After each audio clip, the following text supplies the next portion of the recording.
On this episode, we'll be talking about how to translate an ideal customer profile into data that you can leverage for sales outreach.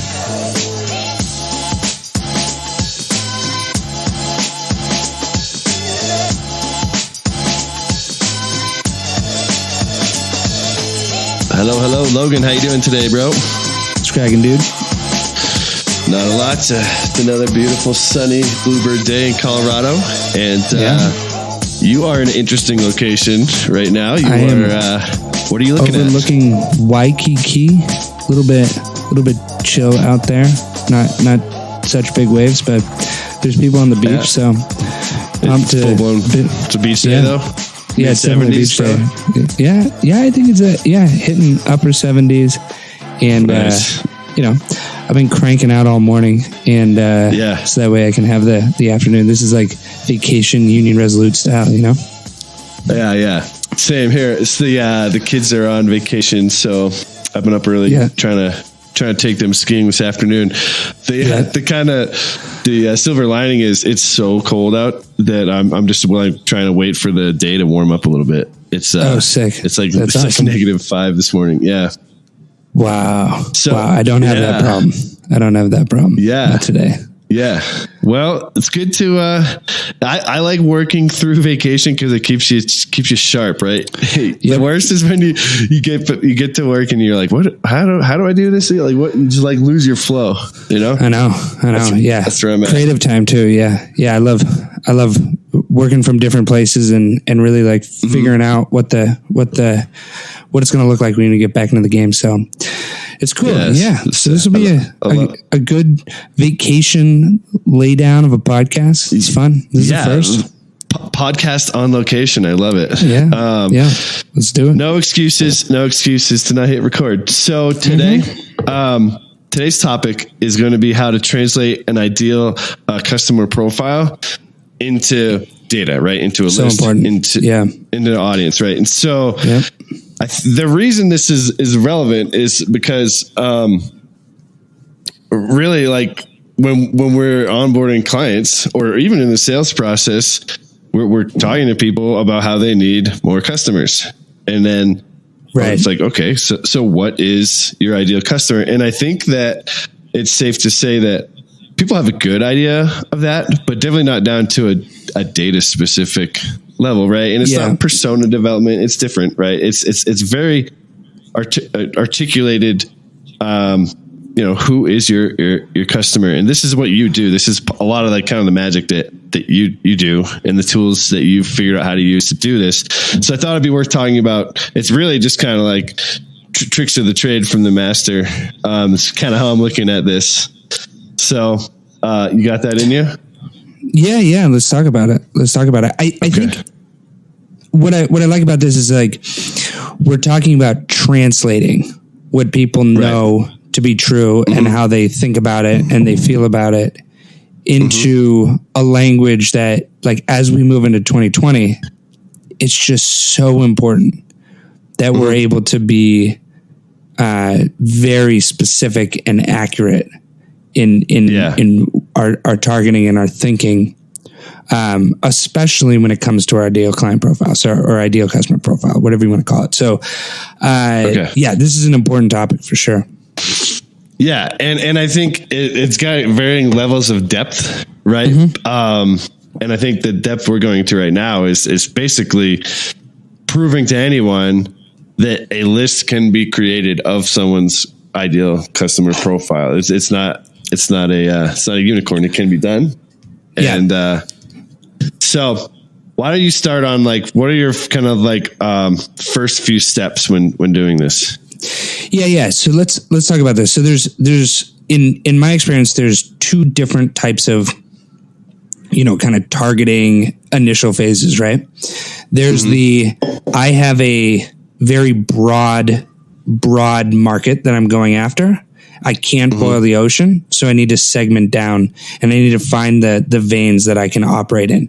So that would be, there's a lot of companies in the marketplace that look like they could be customers. What I need to go find is the segments that I can target. Right. So that's a refining, right? So, that would be the first step. The other side is there's a forest, but I only need one tree that looks a certain way. 1 out of every 100 trees is my ideal. Yeah. And you don't and I want need the to go whole find forest. that. You do not want the whole forest, right? So one is I need to make sure that or I need to figure out how to message to a subsegment, and I'm going to forget about potentially viable targets so that my messaging has that context. That's the first. The other one is I'm just not relevant to a lot of different companies. So I need to really like tactically find that. So those are the two places that we need to start. Okay, let's do it. So how do you like get the wheels turning on that? Yeah. So in the first stage, right? Like we talk about I think like ideal customer profile means different things to different people. When we talk about data, right? We're trying to translate this into a different language, and that language, it depends on the tools. It depends on, the databases that we're working on. It depends on maybe who's doing the research, et cetera. But if we think about it, we're starting with an industry, or we're starting with a lookalike audience. We want companies that look like this. We want companies that describe themselves in a certain way, right? So when we start, we want to establish, and I think we talked about this before, we want to establish the largest market first. So, or the largest kind of definition first. So industry, vertical, keywords, et cetera. Then you want to start getting really, really tactical or really specific, right? So things like employee size, employee count, revenue, the amount of locations. These are all things that if we're having a conversation about, say, the sophistication of their website, right? But we're not having conversations about these very specific data points, we're probably missing the boat. Yeah. And therefore, potentially messaging wrong or saying the wrong thing, right? In the content. Absolutely. Like I was just talking to a couple of the content team here, and it was like with employee count and the amount of locations and the size of a specific department from an employee count side, right? So like, if there's 2,000, I just had this too. Like if there's 2,000 employees at a company, you have a sales software, right? And there's only a the size of their sales team is 10 because they're selling mostly to the channel. Their revenue, their employee size, like these things might have lined up, but the important data point is how big is their sales team. So like that's the kind of thing. Like it's like I only want revenue at X. I only want $100 million of revenue. That doesn't work if there's these specific things. So what we're talking about is go ahead. I want to say like the person that you're prospecting is just totally priced out due to like employee size or seats, right? Say it's like a SaaS tool or something. Exactly. So it doesn't make sense. Yeah. So like one of the interesting things here is like the ability to build messaging and the ability to assume things about a business. Like if we're talking about building an audience at scale, we can start to assume that if your sales force is X, if you have an R&D department, if you have an engineering department, like these are firmographics that are available, in a lot of different databases that are not necessarily talked about enough as we're thinking about the ideal client profile.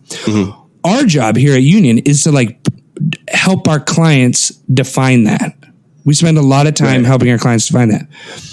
But I think if businesses spent more time when they're talking about their ideal client profile, and they spent more time talking about these specific data points that are important in the sales process or could be influential in the marketing messaging or whatever, or the sales messaging, right? Sales would be more efficient. It's almost like it's equally as important to disqualify the criteria, for example, shipping costs or something, right?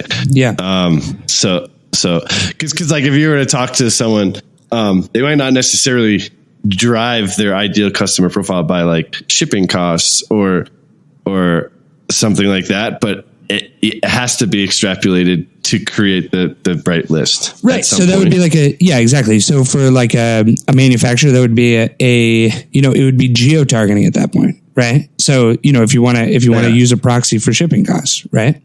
So that's what's interesting is like, and we should probably go through, we have like industry, we have employee count, we have departments, we have, what kind of technology is a company using? We have, the keywords of like different descriptions that have been aggregated of that company, right? Like there's all these different things that we can use to go much further down when it comes to defining our ideal client profile. It's got to be more than industry, vertical, revenue, employee count. It's got to be like what technology, what are the sizes of the different departments, what kind of marketing tools are they using? What kind of, there's a lot of different things that we can use. If it's a 2,000 employee company, they probably communicate in a different way than a 50 employee company. So that's great. But now go a step lower. Right? Like, is there an administrative center in that company, or is it decentralized? Like, we can find these things through data. That's cool. Very cool. So also the, I know a big part of what you're doing is industry definition, right? And there's various ways to go about that too, right? Right. Market definition. In addition to, and so there's SIC code, but there's also deeper ways to break that stuff apart, right? Like, for example, verticals within industry. Yeah. So we look at, I think industries are many times, like I use the term market because we want to, like, it's an addressable market, right? So like the healthcare industry means absolutely nothing. Right. The medical devices industry also doesn't really mean anything to me. What are the sort of, what companies does it look like? What kind of products is it selling? Is it a distributor? Is it a manufacturer? Do they do both? Like, these all signal the way a company functions, right? And we can translate all of that into data, right? Using tools like EverString, we can start to dig into, or we can really dig into the way an addressable market for a customer is defined in a much more specific way. So if you're thinking about if the ideal customer profile, the criteria is industry, employee count, revenue, and it doesn't go much deeper than that, and it's more squishy, we need to start to have conversations that are deeper than that. Right. It'd be too bland a conversation, I guess, what you're saying. Well, you can't message into that, right? Yeah, it's too generic. Right. Yeah, that makes sense. All right. So then what do you do with all these findings? Then what do you do? Well, once you have the data or the criteria collected, and you can start running tests in these different systems, whether it's ZoomInfo, EverString, LinkedIn Sales Navigator, like whatever it is, the more criteria you feed the machine, the more powerful or the more specific the results become. Right. The more specific you're. Ideally, go ahead. And ideally, you don't get so specific that nothing is left. Right. Because I would rather start there, though. Far. I'd rather start there. Yeah. And then start to peel things off. Yeah. 3 to 5. Yeah. I guess. Yeah. This is exactly the right fit, and now you need to get more quantity, so then you peel stuff off from there. Exactly. And now, like as you start to peel the criteria off, now you can start to build segments. Gotcha. Right. And cool. I think that's that's where things get really interesting is like if you are so specific that you get to 0 or you get to, you're not going to get to 0, right? You get to 100 or 50. Well, you need to start to build a bigger audience. Now you can start to understand in your market where you have to be flexible from an ICP perspective in order to build a big enough audience. Very cool. So as you kind of round this concept off or this topic off, what do you think like the biggest takeaway that you'd want someone to have as far as how to build their ideal customer profile? What advice would you give? Look at the ideal customer profile and start to brainstorm all the different data points, right? Annual revenue, quarterly revenue, revenue concentration, how many salespeople, how many HR, how many administrative staff, how many locations, how many people at locations, what kind of companies does your ideal customer profile look like? Come up with 20, right? What else?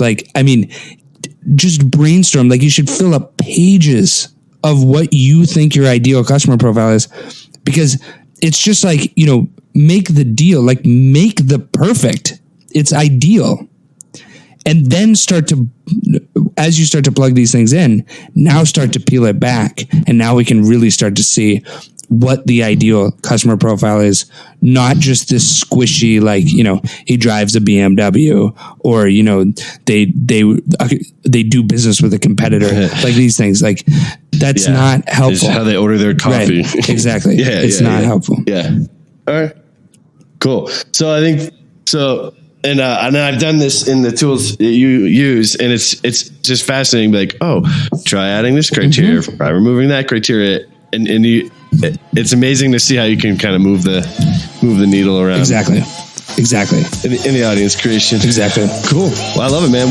Well, I appreciate you sharing that. Absolutely. And we'll wrap this up. Thanks for tuning into Intent Topics, everyone. I'm Chris Battis. And I'm Logan Kelly. Please give us a 5-star review on whatever podcast app you listen on. We will see you next time. Right on. Take care.